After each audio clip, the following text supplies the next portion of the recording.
Hello, everyone. Welcome to today's webinar. Board Transition and Succession Planning for Public Libraries. My name is Brendan Frederick-Congelli, and I'm joined by my colleague, Jesse Roberts. We're both consultants at Ontario Library Service. We have both worked with boards and CEOs on governance issues, and we're very pleased to continue the governance conversation here today. Before we dive into the material, please note that the session is being recorded for future access and viewing on LearnHQ and at librarygovernance.ca. Additionally, closed captioning has been enabled for this presentation, so feel free to turn on live transcription as desired using the CC button at the bottom of your screen. Today's webinar is an overview of what's required in terms of legislation and what to be thinking about, so best practices for the next board term, which follows new appointments made by council following the upcoming municipal elections this fall. Here's an outline of today's session. We'll leave some time at the end of the webinar for Q&A. If you have any questions, you're welcome to type them into the Q&A box, which can be accessed through the Q&A button at the bottom of your screen. You are welcome to place your questions in this box at any point throughout the webinar, and we'll get to them at the Q&A period.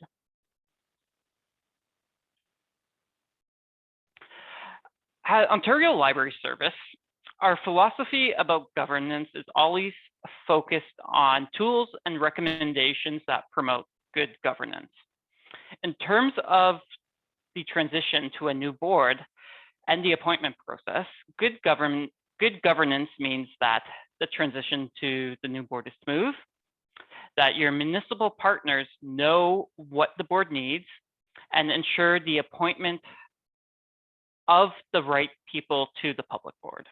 Orientation is also a crucial aspect for new and returning board members.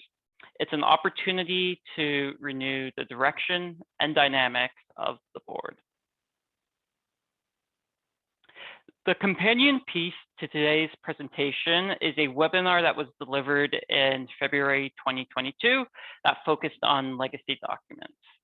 Legacy documents outline all the board's major accomplishments in one place and offers some context to what the next board might expect throughout their term, especially in terms of what remains from the existing strategic priorities. If you missed this webinar by my colleagues Peggy Malcolm and Alexandra Taylor, I highly recommend that you give it a view. It's available at librarygovernance.ca or through learnhq.ca. All right, so to pick up on that wonderful introduction that Brandon has outlined for us today, we wanted to start getting into the fuller conversation about board succession planning with a look and some overview about the process that entails. And as with so many areas of the governance work for boards and CEOs in partnership with the board within Ontario's public libraries, the best practices around governance as it applies to board succession obviously requires a plan, just like so many things that the board might be working on at any given time. The goal of the succession process is truly and ultimately to set up the next board and the incoming board for success. As covered off in the previous webinar that Brandon has mentioned just a moment ago, outlining the board legacy in written documentation that can be shared with the new board provides the background to all of the work that has been done, as well as providing insights into the work that still has to be accomplished. In terms of board member succession, though, There are two primary aspects that we're going to be covering in today's session. First, we're going to be covering off some material related to the statutory rules for board appointments as outlined in the Public Libraries Act. And then we're also going to cover off some best practices in strategies in order to get those right people appointed to the board. So we're going to start with the legislation, which offers quite a bit of detail on this process. So to start off with, the current board will be remaining in place until the next board is appointed. This means that the board can continue to meet and make decisions until the new board appointments have been made. This might include planning for that first meeting of the next new board term, such as setting the date and time and supporting the CEO in planning the agenda for that first meeting. It's key to remember that library boards in Ontario do not appoint their own replacements. However, as Brandon already referenced, and it's going to come up a couple more times during our conversation this afternoon, it is always wise and recommended to define what is needed in order to make that successful transition and to strive for some board input into the process. And we've got some suggestions and best practices that we'll be talking about a little bit later on. Library boards are appointed by council of the municipality, the county, or the central municipality in the case of contracting communities.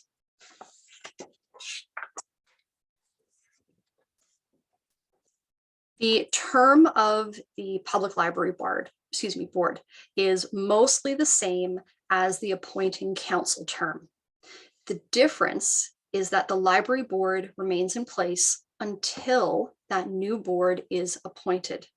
So if you've ever heard a reference to something like a lame duck period between boards, that is not the case for library boards. The current board work simply continues until the new appointments have been made. Reappointments of existing board members who are interested in staying on the board for a new term are absolutely allowed. The key element there is to remember that current members who are seeking reappointment do still have to go through the same process of applying, just like someone else who is seeking appointment for the first time. If you go into this process making an assumption that you will get reappointed, that could set up for a little bit of a challenge in case the appointing council does not know that. So they need to know through the application process. All right, the last couple of pieces related to the legislative requirements about the board appointment process include that the appointments to the library board must be made by the appointing council within 60 days of their first council meeting in their new term. Now, this is the rule. However, it is not uncommon for the process to take longer. And I can see Brandon having a little chuckle. In reality, oftentimes it can take longer. And that is simply just something to be aware of. It's also even more reason to make sure that council has the best information possible and available to them as provided by the board, as well as having all of that valuable board input to make the best informed decisions that they can on behalf of the library board in as quick of a turnaround as possible. It's also really important to note that within the Public Libraries Act, the notice of vacancies must be advertised, and that this is the responsibility of the clerk, not of the library board. But it's very beneficial for the board and the library to outline and influence the messaging in order to ensure you get the right people applying. It's another example of how to provide valuable input to council and to help make the process as smooth and effective as possible. So that's it for legislative details. Thankfully, that is the kind of the drier part of our conversation done and out of the way. So I'm going to hand it back over to you, Brandon, to speak on managing the succession. Thanks, Jesse. And I'll be diving right into this topic of managing the succession. Whereas the legacy documents, so the companion piece to what we're talking about, provides the context and some guidance to the incoming board. As Jesse mentioned, the outgoing board has the potential to influence the appointment process. Now, my use of the word influence is not supposed to denote anything negative, but rather emphasize the ability to influence through education and knowledge. So the basis to influence the appointment process is rooted in good governance. Boards have a fiduciary duty of acting in the best interest of the library. So why not extend this principle of acting in the best interests of the library to similarly set out what the library needs in terms of governance leadership and guiding the library towards identifying publicly what is needed in terms of board member experience and skill set. This can be done through several different ways. I think it's important to define the person you need, in the board member. So what skills are you looking for? What experiences are you looking for? This can also be done through working with the municipality and council. So as Jesse kind of alluded to earlier, share your preferred requirements with the municipality. Take on some of the work. For instance, develop a library board member description to highlight the qualifications and desired skill sets for potential board members. Also, getting the message out to the community is very important. Encourage people to apply that obviously fit the description that you are that you've outlined. Also, define the commitment because let's be honest, most people, including those who are highly engaged in community volunteering, don't exactly know what it means to sit on a governance board and don't necessarily understand the wider municipal issues and municipal budgetary process. There should be an expectation that new board members will learn a lot about local government throughout their term. At times there is a significant commitment in terms of time that a member has to commit to the board and work involved. This is especially true when there may be something controversial or something that may have went wrong that the board has to address. So those expectations should be clear. And to really clarify the expectations, why not hold information sessions for potential board members? Invite interested persons to attend a board meeting, or today, I guess, quite a few boards are live streaming. So, do a little social media campaign, encouraging potential board members to live stream, to view the live stream of a board meeting. Now, although we are suggesting that quite a bit of preparation and involvement in the appointment process, under the Public Libraries Act, as Jesse mentioned, the ultimate responsibility is that of council. Approaches to the process vary from municipality to municipality, and how much the board is involved is also largely dependent on the municipality. Discussions about the appointment process should begin early, and informal inquiries from the CEO to municipal officials about what would be the appropriate role for the process is highly recommended. It is also important to remember that trust is earned over time. Trust is cultivated through clear communication between library and municipal staff. And if it is your board's goal to be more involved in the appointment process, building this trust with the municipality and with council should be at the core of the board's work as well. Some additional concrete actions to take is to share with council the qualities required in new board members. Advise the municipal clerk that the library board or library CEO are very willing to answer questions from interested citizens, and also encourage counselors who are involved in the library or encourage counselors who are interested in the library to consider serving on the library board as well. As mentioned earlier, one of the best governance practices that a board can implement is to define their role, to create a position description for board members. This sets out overall goals of the position, but also embeds a sense of accountability, focuses on the oversight role of the position, and helps ensure that there's clarity of the roles and responsibilities between the board, individual board members, and the CEO.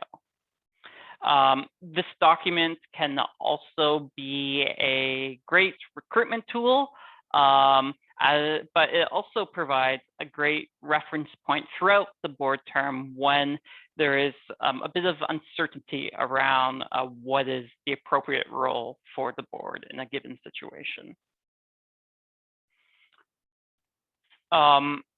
We also encourage that the board member position description is shared with municipal officials and council, especially in advance of the appointment process.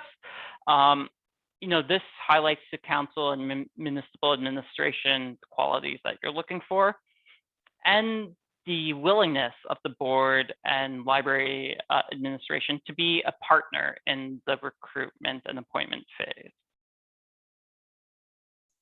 I will turn it back over to Jesse. All right, so I just wanted to take a moment to answer a quick and easy question that popped up in the Q&A during that last portion. So Joanna had asked if attendees are going to be able to get a copy of the slides that we're using in today's presentation. And absolutely, we can, in addition to making the recording available through LearnHQ and the governancehub.ca website, we can also make sure to get a copy of the physical slide deck out to everyone who is in attendance and registered for today in a follow-up email. All right, so turning our attention over to the current board's role and impact on supporting the next board. The outgoing board is going to play a very significant role in supporting the incoming group and in setting them up for that success that we referenced at the beginning of our conversation. So some of the ways that that might actually happen and some of the things that that might actually look like include, first and foremost, education and information sharing. So that might include any of the necessary or required training, such as AODA training that might be needed for new board members with the organization. It's also yet another reason why crossover with experienced board members and new members is so valuable.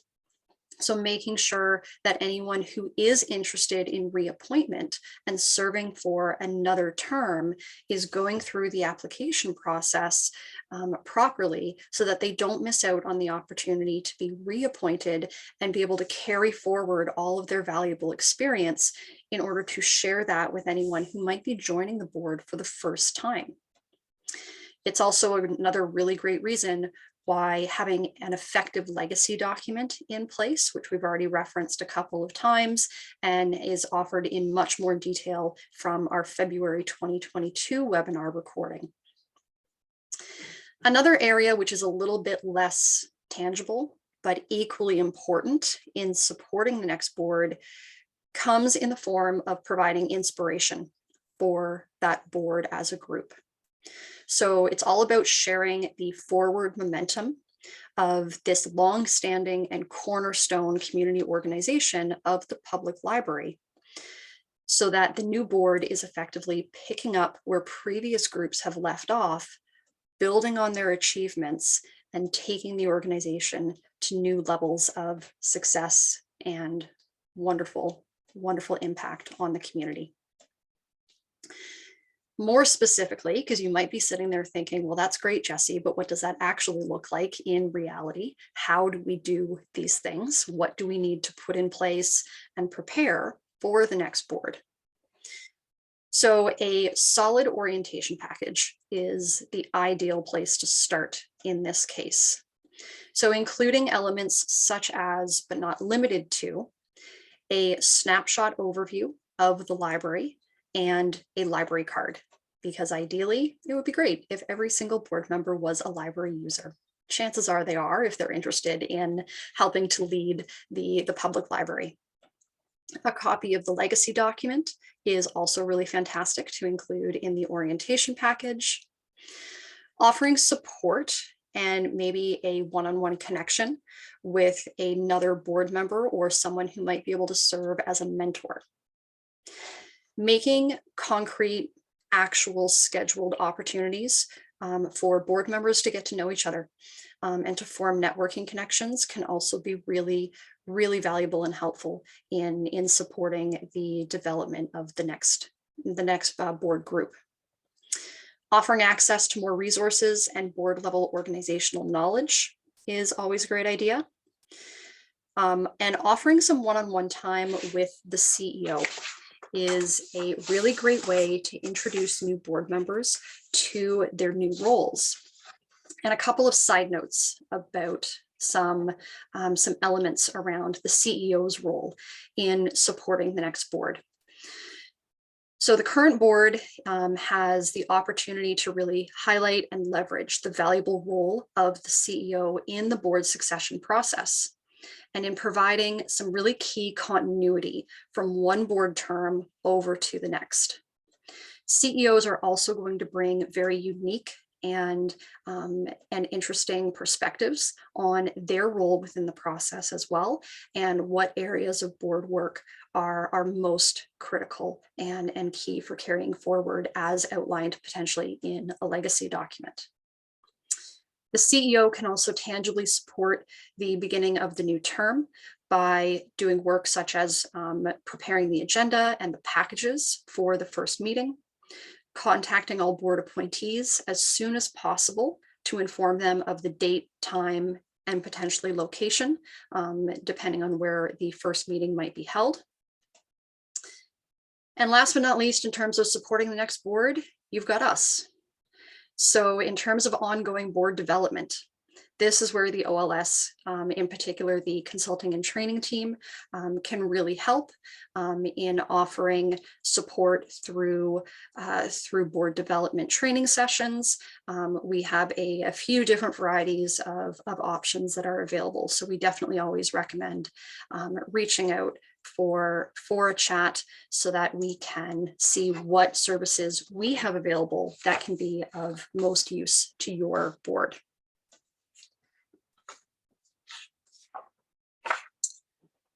All right, so we have been flying through this material, and I hope that some questions may be bubbling up on your mind. I know that we have a couple that have been showing up in the Q&A. So as we go through the last few slides, I want to encourage everyone to feel free to add any questions that you might have into the Q&A box. And Brandon and I will have plenty of time to address anything that might be on your mind that you're looking for more information on. And speaking of looking for more information, there are some really fantastic resources available for boards to help support the board succession planning and the transition over into a new term. One area that we wanted to highlight in particular is the Governance Hub website. And you've heard us reference this a couple of times already throughout the course of today's conversation. And we wanted to highlight this one final time to make sure that it's on everyone's radar. You can also, as I already mentioned, contact the consulting and training team at the Ontario Library Service for board development support, one-on-one support, as well as to just ask general questions and be able to be pointed in the direction of the appropriate information. We've got lots of great resources through the Learn HQ. You can see in the top right corner of the screen, there is a link that is embedded both on the Governance Hub website as well as on the main website for the Ontario Library Service. And I see that Brandon has added a couple of links into the chat, so thank you for that. Additional resources that are available and support and networking that are available for board members for Ontario Public Libraries include the board assemblies.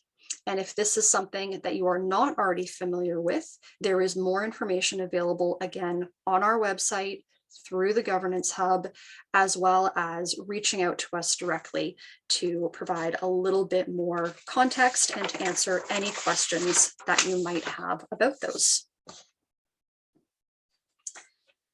I believe that, yeah, on this slide here, we've just got some additional resources that we had wanted to highlight. The first one being a direct link to the legacy webinar that was conducted back in February, as well as direct links to resources on the board appointment process, recruiting the right people, and some samples and examples of board member position descriptions and letters to council and approaches to communication, as well as a direct link to the Governance Hub. And one of the nice things that we've been adding in to the Governance Hub lately include some new videos and recordings. One of the more recent ones that we added in was a very brief and concise recording where Brandon and I were discussing the role of the board chair. So that might be something really helpful to add in to the set of tools that are at your disposal for working through the board succession process and setting up the next term of the board for success, so that maybe at that first meeting, you can watch that recording together. It is only 14 minutes long, and it will give everyone a really good understanding of what the role of the board chair is. So at this point, we have finished up the slide deck of official formal material that we had wanted to present to everyone. So we are going to take ourselves out of screen share. There we go. And while Brandon and I take a quick peek at the Q&A section to see if any questions have been added in the last few minutes, we'd also like to put forward the opportunity and the invitation that if you would like to ask a question verbally, maybe there's a question on your mind and you're just not really sure how to write it out in text format in the Q&A, or you're not really sure how to phrase it, please feel free to use the raise hand function in your Zoom window to let us know that you would like to speak, and we can unmute your microphone and give you the opportunity to ask your question live. All right, so Brandon, do we have any questions in the Q&A? Yes, we do. We have a question. Do board members have to live within the municipality? And I can answer that one right off the bat. And they do have to live within the municipality of the establishing council. So in short, yes. If your library board contracts with a neighboring municipality, a representative from that contracting municipality may be appointed to the board as well. It's not necessary to have a representative from a contracting municipality, but it is permitted under the Public Libraries Act. And all the rules regarding board member qualifications are listed in the Public Libraries Act. Perfect. So, and I think that that's also started to touch on the question that came in from Jennifer about if individuals from contracting municipalities who live in those contracting communities can apply. So the answer is yes, they can. There is a set process for residents of a contracting municipality to make that application. So that's just something to keep in mind. Alrighty. Oh, do we have a more detailed list for board orientation or checklist that can be shared? Good question. Yeah. So we do have on the Governance Hub website, and I may do a quick screen share to just to give everyone an overview of where they can actually find all these resources. So Absolutely. I will just quickly share my screen. So when you go to the librarygovernance.ca, it will direct you to this page. And throughout this web page, there's quite a few resources. The bulk of the resources are in the four-year board cycle. And what we've done here is that we've offered a suggested, almost like a work plan of sorts for important items that boards may wish to consider throughout the four-year term. So in the year one, there is some orientation documents and some general documents that may be quite useful. So we have right here on the home page of year one, a printable board orientation document. So these outline a bunch of the major board responsibilities, some legislative context, the public library sector in Ontario. We have a document about meeting management. So a lot of these documents are currently or will be revised and updated over the next couple months. The documents you see here were created for the appointment process that happened after the last round of municipal elections. And in this tab here, we also have a few more, well, we have a sample of a orientation agenda for if there's like an orientation, day or half day. So this is where you can find all the details regarding board orientation. Perfect. Thanks, Brandon. Mm-hmm. So we have, I'm just going to pick up on one question that just came in relation to what you were just speaking about. So Carol is asking when those particular documents will be updated. And I believe that our internal plan is to have those updated within the next 1 to 2 months, roughly, but definitely before the turnover. Yep. And I should also mention that the Ontario Library Boards Association will also be coming out with some updated documents. For many years, there's been a document called Cut to the Chase, which really outlines the responsibilities of board members and of the CEO. And it's, I believe in the past, it's been like a 4-page document. It's a table that's really easy to, find the information regarding responsibilities. And I believe later this fall, that document will be republished and will be available for purchase via the Ontario Library Association. Absolutely. So we have another question that came in that I think is a really fantastic one, and I'm really glad that this got asked, because I think it's something that often boards might be trying to figure out, and it might look different for every single board out there.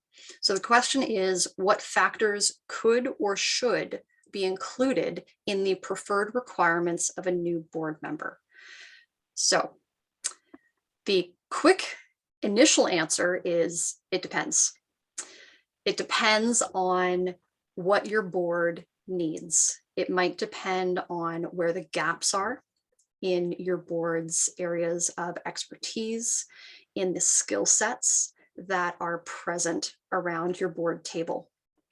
So as some examples of what often comes up when we are talking about this with boards across the province is that boards might be looking to add, say, someone with legal experience, maybe a lawyer, to their board. They might be looking to add someone with experience working with vulnerable populations.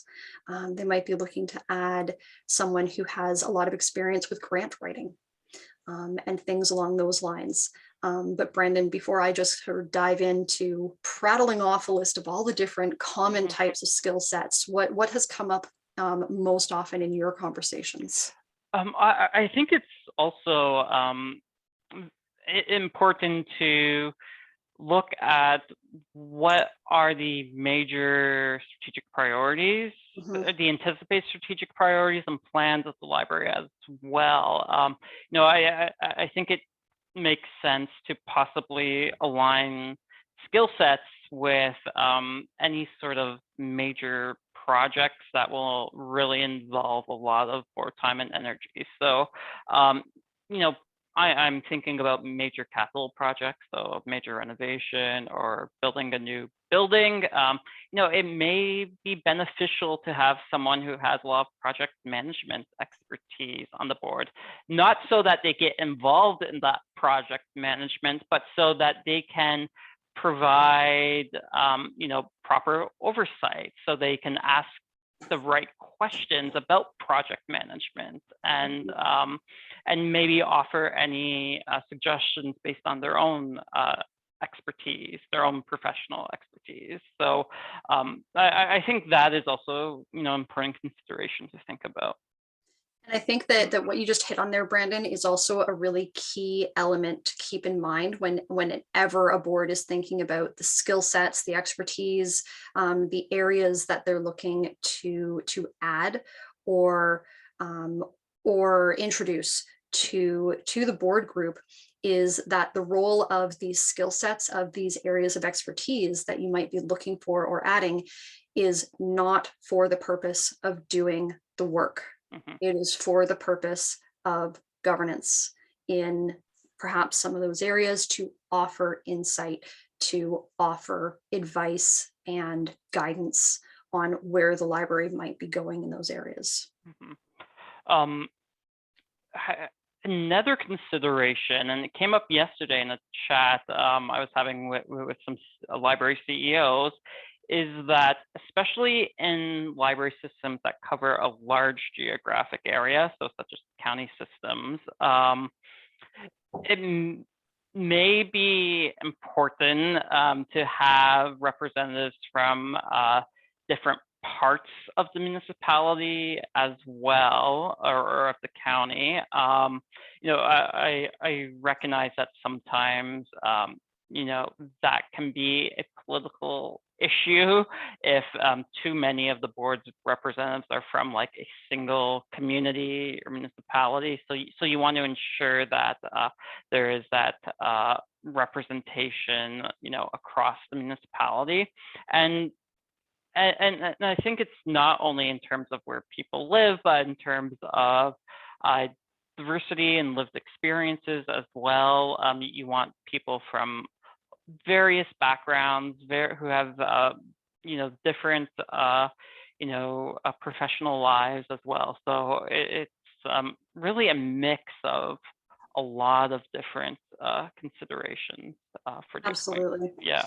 And that ties into a comment that we just had pop up in the Q&A about keeping in mind the importance and the value of representation of everyone who is in the community, and making sure that the new board is as diverse as possible, so that you actually see the entire community at that table. And it also, your comments there, Brandon, also made me think of the role of the board in the advertising, the promotion, and the communication and the marketing of the vacancies and the appointment process and the application process, and taking advantage of things like the library's social media platforms and board members' social media presence and activity, and working with your CEO so that the skills that are being sought out are being shared with the community, and maybe being targeted to specific organizations so that they are aware that the library is seeking governance support on the board membership in those areas. Yep. Oh, I see we have another question. As council appoints board members, we can only share preferred requirements, but there is no guarantee that the outgoing board's requests will be considered. Correct. Did you want to take this one on, Jesse? Sure. This point is absolutely correct. In no way and at no point can it be guaranteed that what the outgoing board has put forward to the appointing council in terms of suggestions, requests, requirements, skill sets that are desired. Unfortunately, there is no way to guarantee that those will be considered. But if you don't put them forward, it is guaranteed that they won't be considered.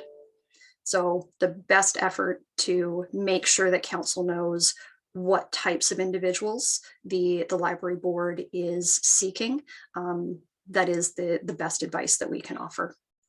Yeah, and I think it's also important to add that coming up with a process for making recommendations to council, it's crucial. It should be, ideally it's a formal process that has the buy-in from the municipality, and that there is that there's an established, set of responsibilities around the recruitment and appointment process, and to begin those conversations quite early with your municipality and see if there's, the interest in really partnering with the library board to ensure you get the right members. And, I think a lot of it can also be framed in like, we're taking a lot of work off of your plate by doing this.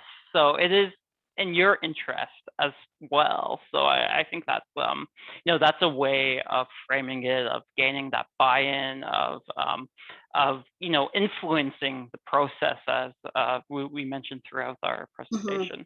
Yeah. So Brandon, there's a really interesting question that came up. So the question is, what happens if someone is interested in being on the board, but they have a conflict of interest? How is it best to convey that to council? Have you experienced that before? Not quite in the way that's being phrased here. If at board meetings, board members do have to acknowledge if they have a conflict of interest. I believe, and I may have to look into this a bit later after the webinar, but I believe the conflict of interest is mostly related to financial issues. So it really depends on whether this potential candidate for the board, if they would have to recuse themselves often, that may be an issue that should be raised during the recommendation process. I'm not really sure what the process is. Like, if there is a committee that's recommending the appointment process, then if that committee believes there may be a conflict of interest, that could be expressed to council, that they do not appoint that person, or it may be appropriate to discuss with this potential board member if there is an actual conflict of interest.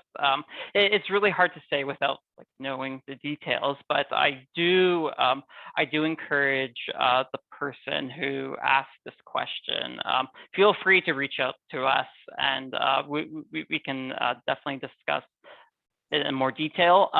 As well, your municipality will have access to legal counsel, so it may be appropriate to seek advice from legal counsel as well. So I don't think I can really add much more without knowing the details.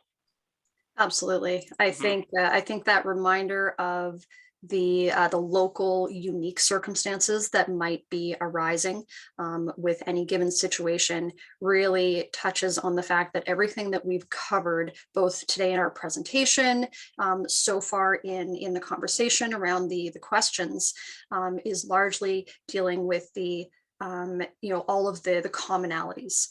And if everything goes according to plan, if everything goes according to the way that it's supposed to, this is how it all plays out. Mm-hmm. However, wrenches get thrown all the time and things happen. And those are the individual opportunities where reaching out to us to have a direct conversation so that we can fully understand the nuances of what's happening in your environment and in your experience is probably the best route. Mm-hmm. Well said. All right, so we still have a bit of time. I am really glad that we did not plan on our presentation taking up the full time, because I think having this time dedicated to touching on the specific questions that are on everyone's mind, I think has provided some really great value to this live session. So since we do have a little bit of extra time, we will open the floor once more. I think we're currently caught up on questions, but if there is anything that's sort of nagging at you, if there's any little question that is niggling at your mind, please feel free to pop that into the Q&A box. Oh, and we have one. Is there best practices for making recommendations to council or the clerk? And Jesse, feel free to jump in at any point as well. I think that the most important and crucial aspect is that there's clear communication and clear expectations on roles. So the best way I think to approach it is actually through an informal conversation. So to have the CEO or possibly the board chair, approach the municipal clerk or the CAO and have a conversation about why the library board wants to be involved in the recruitment and the appointment process, and to really frame it in a way as ensuring that the library gets the right people it needs for its board. If provide specific examples of upcoming projects and why having someone with such and such skill set would be great, and to do the work in creating a position description as well, so it's very clear what you're looking for. And if you have that buy-in with the municipal council, then then it's just a matter of creating the process. So whether it is maybe a committee of the board that makes the recommendations, with possibly the CEO, maybe a council rep, and a board member who's not returning. I've seen that structure done before, and then they may look at all the applications. It's possible to create some sort of scoring sheet of sorts, or it's possible to interview the candidates as well. And then the recommendation is sent to council for when, council makes all the appointments. Usually most councils make all the appointments like at one session of council, or or they have like specific times when they do that. So that would be my suggestion. And those thoughts that you just shared there, Brandon, it really reminded me of something that you had talked about earlier on in the hour about how important trust is, and the key component of the relationship. So you mentioned just now that if you have the buy-in of council, that's one thing. If you don't have the buy-in of council, that is another, and it presents a different layer of challenge to this succession planning and appointment process. And it really just ties in to potentially using this opportunity as a way to start off or reset maybe a relationship in a positive way, in a clear and concise and well communicated way, and just always continuing to be working on that relationship with council. Yeah. All right, I think we're caught up again on questions. So we still have a few more minutes. So definitely it seems like questions are starting to roll into people's minds. So we have one that just popped up that it asks, in council's appointments, are they required to choose in the best interest of the library? That is a very fascinating question, actually. So under the Public Libraries Act, there is no requirement for them to choose the appointments in the best interest of the library. But Brandon, what's your experience around this? Yeah, well, that being said, council is free to appoint whoever they want, as long as they meet the basic qualifications set out in the Public Libraries Act. So, in most cases, you would hope that council appoints people who want to act in the best interest of the library and who care about the library and who can provide the proper oversight of the library.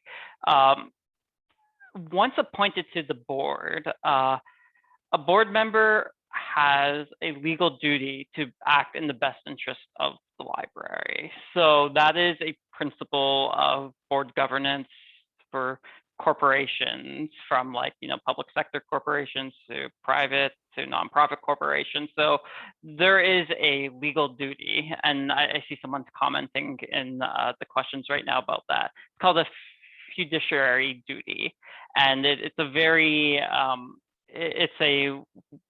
it's a well-known legal principle. So from that perspective, once you're appointed, you have to act in the best interest of the library. And sometimes the most difficult situations regarding this topic actually has to do with if you are a council rep or council appointed, if you're a counselor and you're appointed to the library board, because there may be times, especially when it comes to budgetary issues and when tough decisions that have to be made, where where a counselor on the board may kind of feel like they have divided loyalties. And it's important to remember, from a legal perspective, a counselor on the board is there as a library board member just like anyone else, and they have a legal responsibility to act in the best interest of the board. And I know the term council rep is often used, and informally they do in a way represent council. However, from a legal perspective, they have to act in the best interest of the library. So I've heard a counselor who was appointed to a library board speak about voting for something at the library board, but then voting against it at a council meeting, just because like when you look at the situations from the perspective of the library board and the perspective of the municipality, there's competing interests, and you vote for what you think is the best for the organization you are representing in that moment when you cast the vote. So it can be a tough issue, yeah. But legally, you are there to act in the best interest of the corporation, because public library boards are corporations.